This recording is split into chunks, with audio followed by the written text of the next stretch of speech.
Voiceover script.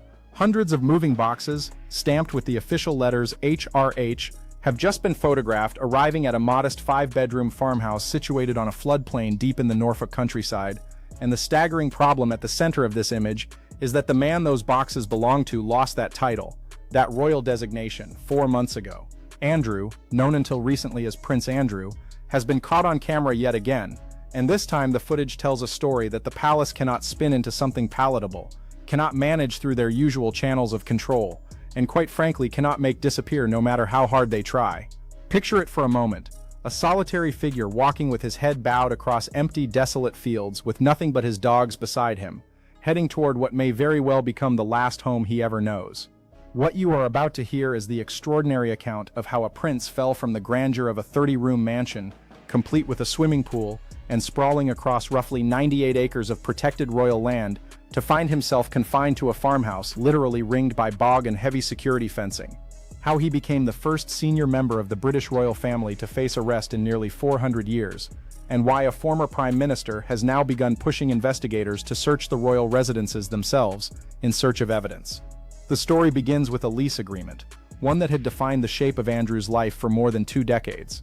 Royal Lodge, positioned within Windsor Great Park, had been Andrew's home since 2003, when he signed a 75-year agreement with the Crown Estate that came with remarkable financial terms.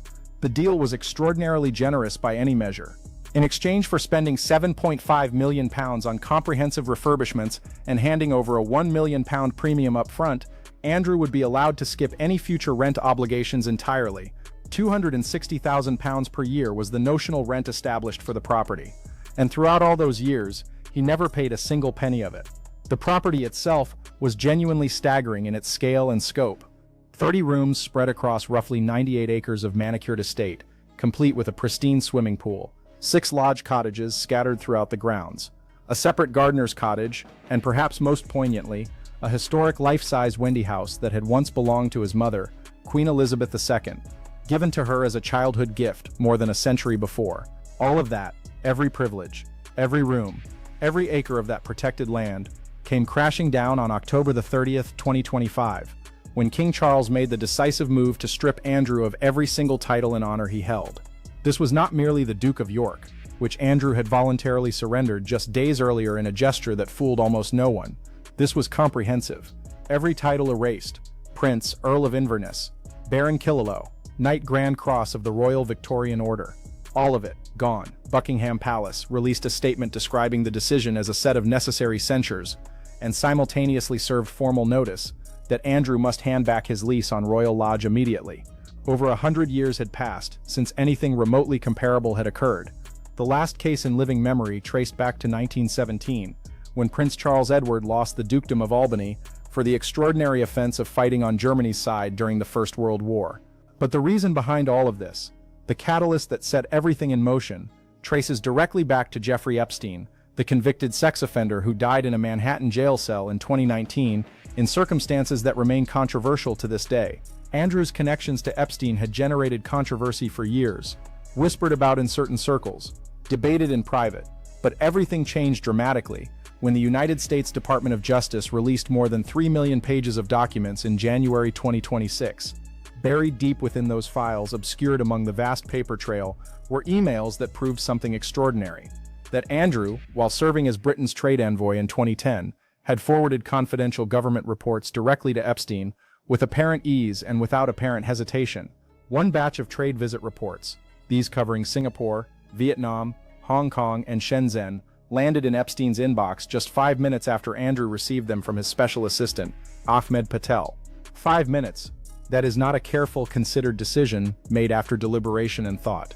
That is pure reflex. That is instinct.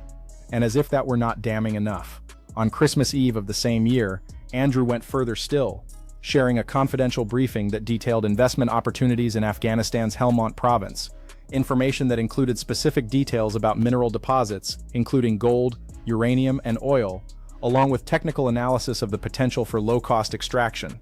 Every single word of that sensitive information came directly from his official government role and went straight to a convicted sex offender without apparent compunction. Government rules and regulations make the expectations abundantly clear.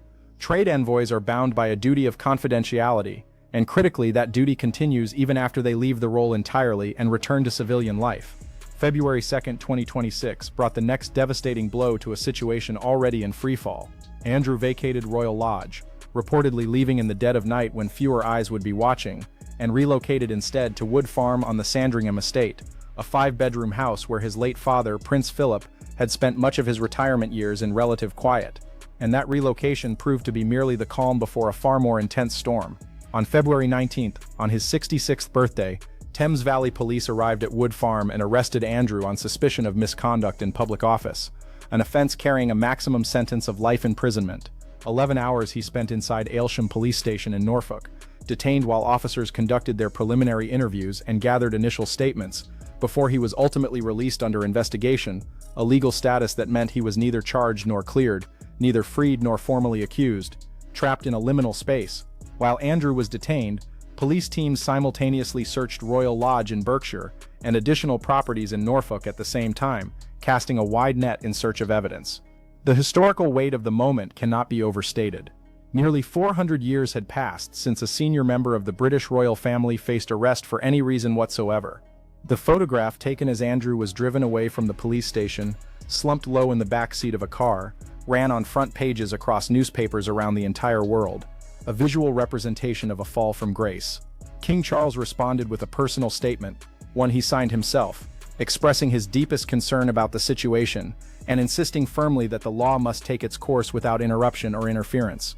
What followed only continued to tighten the pressure mounting around him. The United Kingdom Parliament staged a formal debate where Member of Parliament Chris Bryant tore into Andrew with rhetorical force, calling him a rude, arrogant, and entitled man who could not tell the difference between the public interest and his own private interest.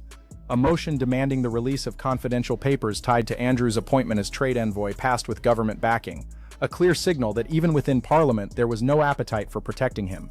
Former Prime Minister Gordon Brown then went public, urging investigators to widen the probe into royal residences and pointing out with precise calculation that evidence could be assembled from drivers, airline staff, ticket agents, and credit card companies, suggesting the investigation could expand far beyond its current scope. And then came the boxes. Gander and White, a removal firm that holds a royal warrant and is known specifically for transporting fine art for prestigious clients like the National Portrait Gallery, pulled up to a property called Marsh Farm with hundreds upon hundreds of boxes. The labels on those boxes read HRH Office, HRH Sitting Room, HRH Meeting Room, and various other designations carrying that royal prefix. 4 months after every legal trace of the HRH title had been officially erased, stripped away by royal decree, Andrew appeared to still be using the styling behind closed doors, still maintaining the trappings of royalty and secret, still clinging to an identity that no longer belonged to him. The gap between those labels and the reality of Marsh Farm could hardly be wider, could hardly be more crushing in its contrast. This property sits on a floodplain near the village of Walperton, cut off from the rest of Norfolk by the Dersingham Bog, isolated and remote and difficult to access. 5 bedrooms, 2 reception rooms, and a kitchen make up the total living space. Workers installed a 6-foot security fence around the perimeter, alongside CCTV cameras monitoring every approach, and the Sandringham no-fly zone was extended deliberately to cover the property. A mobile home now sits in the grounds because the house itself is simply too small to fit security staff inside, too cramped for the infrastructure of protection that now surrounds him. 30 rooms, a swimming pool, and 98 acres is what he left behind for this. Sources close to Andrew told The Telegraph that he did not go quietly or gracefully. Their words were plain and unvarnished. He did not want to go and does not want to be at Marsh Farm, but he does not have much choice in the matter. His ex-wife Sarah Ferguson has all but disappeared from public life. After leaving Royal Lodge around the same time as Andrew, she went undetected for more than 200 days, completely off the grid, until the sun tracked her down at a wellness resort tucked into the Austrian Alps, a place where she could exist away from scrutiny and judgment. Former BBC royal correspondent Jenny Bond, who covered the family for 14 years and understands the dynamics deeply, put the situation in starkly honest terms. More than 11 police forces are now circling Andrew, investigating different strands of potential wrongdoing, she explained. And she added that the palace must abandon the old myth of never complain, never explain, because that approach is simply nonsense now. Multiple police forces across the United Kingdom continue to build their cases as of today, as of this moment, working independently and collaboratively to piece together what happened. Reporting from the Times suggests the investigation may expand beyond misconduct in public office into corruption and trafficking-related offenses. Though Thames Valley Police officially maintain they are keeping an open mind about where the evidence will ultimately lead. Across the Atlantic, United States lawmakers have called on Andrew to testify, with Senator Rick Scott stating bluntly that if Andrew violated American law, he should absolutely face accountability and justice. Andrew Mountbatten Windsor continues to deny every accusation against him, and no formal charges have been filed. But those photographs from Marsh Farm, capturing a man crossing empty fields alone toward a farmhouse stacked with boxes bearing a title that no longer belongs to him, may very well end up defining this chapter permanently. The distance between Royal Lodge and Marsh Farm is not measured in miles. It is measured in everything he lost. So we want to hear your take on this. Is Marsh Farm the final stop for Andrew, or is prison next? Drop your answer below. And if you think more people need to see this story, a like and a subscribe is the easiest way to make that happen. We appreciate every single one of you.